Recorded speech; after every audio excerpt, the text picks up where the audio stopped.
Semangat pagi sahabat jejak sepatu planter. Pagi ini jejak sepatu planter hadir dengan konten tanaman etiolasi dan produksi. Jika kita lihat tanaman ini, di mana ini merupakan tahun tanam 2005, usia tanamannya baru 17 tahun, kelihatan di lapangan seperti tahun tanam 2000 atau sudah berusia 22 tahun. Jadi tanaman ini lebih tinggi dari usianya. Tanda lainnya adalah di gawangan tidak mau tumbuh gulma karena gulma tidak bisa mendapat cahaya matahari. Dan tanda lain yang paling mencolok biasanya adalah janjangnya itu kecil karena buahnya kempet. Nah, untuk lebih detail kami akan mencoba menjelaskan apa penyebab terjadinya tanaman etiolasi. Yang pertama adalah pola tanam, di mana jika ada areal berteras seperti ini, pola tanam seharusnya adalah sistem offside. Jadi tidak boleh ada tanaman yang di teras bawah dengan teras atas itu lurus, tetapi harus maju atau mundur beberapa meter supaya tidak terjadi tumpang tindih. Yang kedua setelah pola tanam adalah jarak tanam. Jarak tanam di teras harus menyesuaikan dengan jarak antar teras. Jika jarak antar teras melebar, maka jarak antar pokok di dalam teras harus lebih rapat. Tetapi jika jarak antar teras lebih rapat, maka jarak antar pokok harus lebih jarang atau lebih jauh. Itu supaya kita bisa mendapatkan stand per hektar atau SPH sesuai dengan anjuran. Beberapa waktu yang lalu atau setahun yang lalu persisnya, harga CPO naik. Peningkatan permintaan kecambah atau bibit kami pantau naik. Artinya pada tahun ini ada banyak penanaman baru. Jika kita melakukan penanaman baru, maka tolong agar benar-benar diperhatikan pola tanam dan jarak tanam. Karena ketika kita melakukan tanaman terlalu rapat seperti ini, impact-nya banyak sekali. Akan banyak kekurangan-kekurangan yang terjadi. Kekurangan yang pertama adalah buah akan kelihatan lebih kecil. Seperti itu. Ya. Jadi berat janjang rata-ratanya pasti lebih kecil. Kenapa? Karena buah tersebut tertekan oleh pelepah. Karena pelepah berlomba untuk tumbuh ke atas. Jadi kita akan mengalami kerugian dari segi berat janjang rata-rata. Yang kedua, akan terjadi kesulitan panen. Kenapa? Karena pelepah-pelepah itu merapat dan kempet, otomatis untuk mengeluarkan buah akan lebih susah. Akhirnya apa yang terjadi? Kelihatan juga bahwa tanaman seperti overpruning. Yang ketiga, pertambahan tinggi tanaman akan cepat sehingga akan mengganggu proses panen. Karena kalau kita lihat di sini, ini tanaman tahun 2005 yang ketinggiannya sudah seperti tahun tanam 2000. Ini akan menyebabkan tanaman di sini lebih tinggi dengan tanaman yang lain. Artinya apa? Pemanen akan menaikkan dan menurunkan tangkai egrek untuk memanen, sehingga akan menyebabkan kesulitan panen.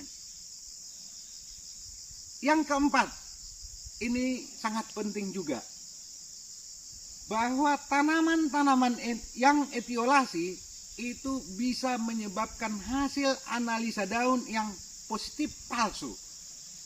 Positif palsu artinya hasil analisa daun kelihatan bahwa kandungan nutrisinya cukup. Tetapi kandungan nutrisi yang cukup tersebut tidak betul-betul mendukung produktivitas tanaman yang tinggi. Jadi positif dia hasil analisa daun, tetapi terhadap produksi dia palsu. Salah satunya tadi terjadi BCR yang rendah tadi. Dan dari segi rekomendasi pupuk pun nanti, karena hasil analisa daun bagus, otomatis pupuk bisa dipertahankan seperti biasa atau bahkan dikurangi. Padahal sebenarnya itu palsu. Kenapa palsu? Karena tanaman berlomba-lomba untuk pertumbuhan vegetatif supaya dia bisa mendapatkan cahaya matahari. Jadi energi, nutrisi banyak dialokasikan ke daun tanaman. Jadi di daun tanaman kelihatan bahwa tidak ada kekurangan nutrisi. Padahal sebenarnya karena tanaman fokus kepada daun supaya bisa mendapatkan cahaya matahari. Efek lain daripada etiolasi atau tanaman terlalu rapat adalah tanpa kita sadari. Pertumbuhan gulma yang jarang sekali. Hal ini akan menyebabkan terjadinya erosi dan pencucian hara. Sehingga pupuk yang kita aplikasi akan tercuci lebih cepat. Hal lain adalah dengan kondisi yang kelihatan tandus seperti ini, kelembapan tanah tidak akan terjaga. Oleh karena itu, pupuk yang kita aplikasi, reaksinya juga di dalam tanah akan kurang baik. Nah, oleh karena itu, kembali ke hal yang kami sampaikan tadi, ketika kita melakukan penanaman baru ataupun replanting, mari kita betul-betul memperhatikan pola tanam dan jarak tanam.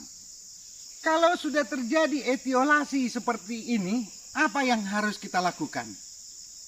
Yang pertama dan utama adalah melakukan penjarangan.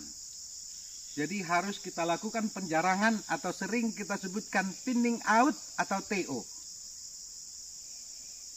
Thinning out dilakukan bisa secara sistematis, bisa juga secara kasat mata. Dengan melihat tanaman-tanaman yang mana yang harus kita kurangi supaya tanaman yang lain mendapatkan cahaya matahari yang cukup. Nah, ini juga merupakan efek lain daripada kalau kita salah melakukan pola tanam dan jarak tanam, berarti kita harus mengeluarkan biaya lagi untuk ini supaya tanaman bisa dijarangkan dan tanaman mendapatkan cahaya matahari yang cukup. Tentunya itu banyak biayanya. Apalagi kalau tanaman seperti ini mungkin perlu alat berat untuk penumbangan. Nah, risiko lain adalah kalau kita melakukan penjarangan, baik itu penjarangan dengan alat berat maupun nanti dipotong dengan chainsaw, semua itu berimbas kepada yang nomor satu, kalau kita potong dengan chainsaw bisa menjadi tempat ganoderma, berkembang ganoderma. Apalagi kalau kita menggunakan sistem racun, itu juga akan menjadi tempat berkembangnya ganoderma. Yang kedua, batang yang kita tumbang juga nanti akan bisa menjadi tempat berkembangnya Oryctes. Ini artinya kita mengurangi atau menurunkan kesehatan tanaman kita dari segi hama dan penyakit. Jadi etiolasi itu sangat merugikan. Cara menanam dengan jarak tanam dan pola tanam yang salah itu sangat merugikan. Nah, oleh karena itu, jika kita saat ini mengembangkan kebun atau membangun kebun, sekali lagi kami ingatkan, mari lakukan pola tanam dan jarak tanam yang benar. Karena jika terjadi etiolasi, banyak kerugian yang akan kita hadapi. Semoga informasi singkat ini bermanfaat. Salam jejak sepatu planter, semangat pagi.